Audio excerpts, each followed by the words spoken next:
ঢাকার সাভারে মহাসড়কের দুই পাশ চলে গেছে দখলে, গড়ে উঠেছে ছোট বড় নানা স্থাপনা, চলছে ব্যবসা, তা নিয়ন্ত্রণ করছে চাঁদাবাজরা। ফুটপাতে অধিকার নেই পথচারী, অনিয়ম ঠেকাতে মাঝে মাঝে অভিযান চললেও বদলায় না পরিস্থিতি। সাভারে সড়ক বা মহাসড়ক যতই প্রশস্ত হোক, দখলদারের দৈরাত্মে বিলীন হয়ে যাচ্ছে সবকিছু। ঢাকা আরিচা মহাসড়কের আমিনবাজার থেকে শুরু করে নবীনগর হয়ে ঢাকা টাঙ্গাইল মহাসড়কের চন্দ্রা পর্যন্ত প্রায় প্রতিটি বাসস্ট্যান্ড এলাকার একই চিত্র। রাস্তার উপর পাশের খালি জায়গায় বা ফুটপাতের ভ্যানে ছাতার নিচে অস্থায়ী দোকান তুলে চলছে ব্যবসা।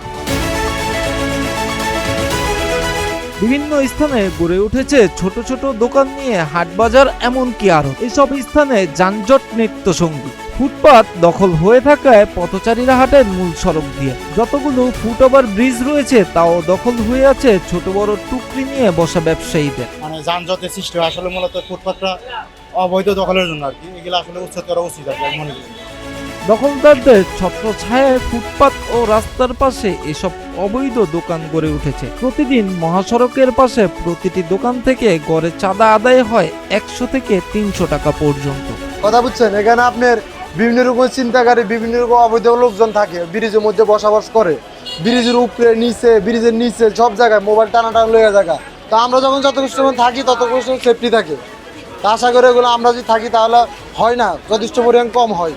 এ বিষয়ে নিরাপদ সড়ক চাই সাভার উপজেলা শাখার সভাপতি ইসমাইল হোসেন বলেন, রাজনৈতিক সংগঠন ছাড়া আমাদের একার পক্ষে নিরাপদ সড়ক করা সম্ভব না।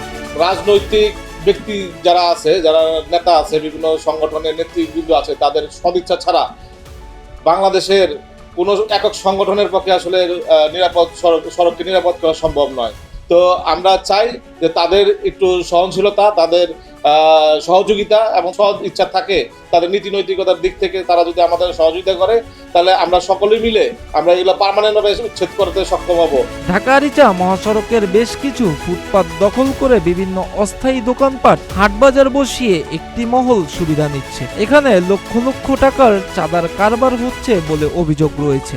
অনিয়ম বন্ধ করতে মাঝে মাঝে অভিযানে নামে প্রশাসন, চলে উচ্ছেদ কার্যক্রম। ঢাকা 19 আসনের নবনির্বাচিত সংসদ সদস্য ঘোষণা দিয়েছেন মাদক মুক্ত, চাঁদাবাজ মুক্ত, যানজট মুক্ত, নিরাপদ সাভার নগর গড়ে তোলা। হকা মুক্ত ফুটপাত চাই এবং আমি আশা করছি যে ইনশাল্লাহ খুব শীঘ্রই, হয়তো ঈদের আগে দেখবেন যে আমাদের এই কাজটা কমপ্লিট হয়ে গেছে। এবং শুধু বাজার বাস স্ট্যান্ড না, এই যত আদিকা রাস্তা সংলগ্ন যত জায়গা আছে কোথাও থাকবে না। আমরা চেষ্টা করবো তাদেরকে পুনর্বাসন করা, কিন্তু আগে আমাদেরকে উচ্ছেদ করেই তারপর পুনর্বাসন করবো। কোনো কন্ডিশনাল দিয়ে এটা হয় না যে আগে আমি আপনাদের পুনর্বাসন করবো, তা না। জনগণ যেটা প্রত্যাশা করছে, আমি জনগণের সাথে সংগতি প্রকাশ করে কমিটমেন্ট করেছি, প্রতিশ্রুতি দিয়েছি, সেটা বাস্তবায়ন করতে হবে। অন্যদিকে উপজেলা নির্বাহী কর্মকর্তা সাইফুল ইসলাম বলেন, সাভারের সবথেকে বড় সমস্যা ফুটপাত দখল। এই দখলের কারণে সড়কে যানজট লেগেই থাকে। অতি দ্রুত ফুটপাত নিয়ে কাজ করব। অবৈধভাবে ফুটপাত দখল এবং হকার ভিন্ন ধরনের পরিকল্পনা রয়েছে। এবার আমরা আসলে সবগুলো স্পট থেকেই অবৈধ দখলদারদের উঠিয়ে দিব এবং যদি প্রয়োজন হয় তাদেরকে আমরা পুনরায় অন্য কোথাও বসানোর ব্যবস্থা করব, অথবা আমরা এই পুরো বিষয়টা একটা ভিন্ন ম্যানেজমেন্টে নিয়ে আসব এবং এটা অতি দ্রুতই করব এবং ঈদের আগেই আপনারা সেটা ভিজিবল দেখতে পাবেন। ধন্যবাদ।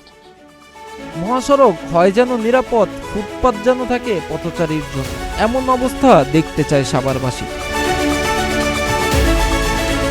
মিরাজ হোসাইন, প্রতিদিনের বাংলাদেশ।